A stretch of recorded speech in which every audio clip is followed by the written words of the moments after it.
Add a text layer. Swap the fill and stroke. Next, create shapes from text layer. Add trim paths.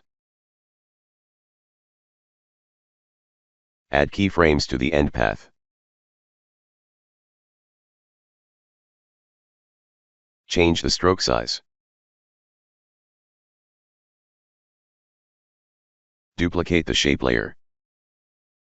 Add offset paths. Drag it above the trim paths. Change the offset paths amount to minus value.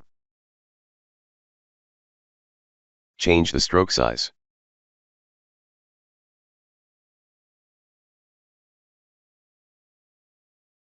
Change the stroke color.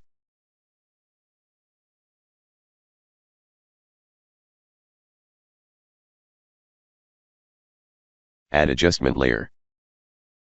Add glow effect to the adjustment layer. Change the glow radius. Duplicate the glow effect. And change the glow radius.